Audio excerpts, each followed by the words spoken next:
Siyempre, perfect ang Lomi tuwing tag-ulan pero hindi na po kailangang dumayo pa sa Batangas para matikman ang authentic, hindi ba, Mau? Yes, tamang-tama ka, Mama Dims. Meron nga ako napuntahan authentic talaga at masarap, affordable na Lomi within the metro.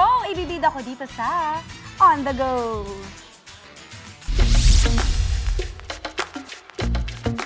Good morning mga kapatid! Garni nga ho. Ako ay naghahanap ng masarap na Lomi. Yan ang cravings natin for today. Pero ang gusto ko yung authentic na lasa ng Batangas na Lomi. Kaya sakto, dito sa Makati, sa Barangay Bangkal, may nahanap tayo na authentic daw at umaapaw sa toppings. Ito na nga ang Batangas Chibugan. Hello! At shoutout po sa mga kapatid dating Batanggenyo. Kakaiba nung Lomi sa Chami? Yung Lomi, ma'am, yun po yung palapot po na noodles po. May konting sabaw yun. Opo. Then yung Chami po, ano po siya, naglalaban po yung tamis and anghang na, at saka po anghang. Talagang Batanggenyo po ba kayo talaga? Opo, taga-ibaan po kami. Ay, ayan na talaga. O, diba?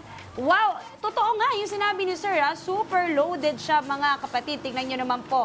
Meron sila nung chicharon, nung giniling, quail egg, at may isa pang sinabi, parang liver, may liver pa. Toppings pa lang, matutuwa ka na talaga. Ito na rin yung chami ko. Chami-chami! Thank you so much! Wow!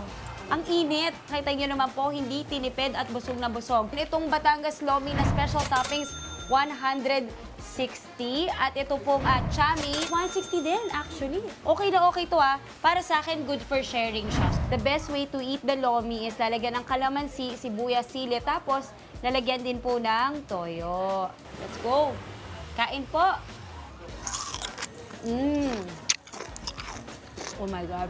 Ang sarap nung combination ng noodles na malapot, tapos yung crunchiness nung chicharon. Kaya mas dinamihan ko pa. Kita niyo po ba, very thick yung consistency niya, na perfect yun para sa akin.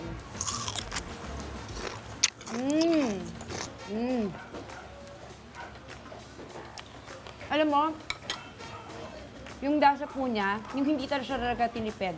Alam yung talagang quality. And up next, ito namang Chami na overloaded din naman nga sa toppings. Hey, let's go, let's do it. Nandiyan pa rin, no? Yung atay, yung quail eggs, yung lechon kawali na manipis, at merong chicharon, giniling. Kain.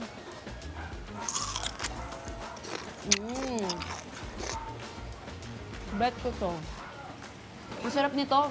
It's a lot of flavors. Kumbaga, it's really bursting, party in your mouth. Kumbaga, yung flavors niya, ang sarap. No? Actually, hindi nyo na siya kailangan lagyan ng sauce. Pero syempre, preference nyo pa rin yun. Pero as it is, very, very savory na talaga yung lasa niya. Ay, grabe mga kapatid. Talaga naman, busog na naman tayo. Pero in fairness, nakakalahati ako ng Chami. Kita nyo naman. At tingnan mo, ito pong Lomi, nakalahati din natin. Kaya naman, sana naman Mama Dims, Angela, Andre, Mami Chiki, sana nandito kayo kasama ko. Alam nyo na kayong lahat.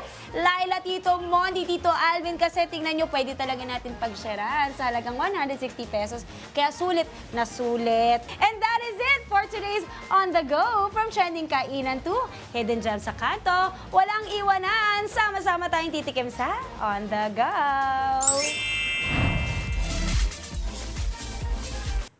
Mga kapatid, Maui David po. Para laging updated sa viral food spots at unique destinations, mag-follow at subscribe na sa social media pages ng News 5.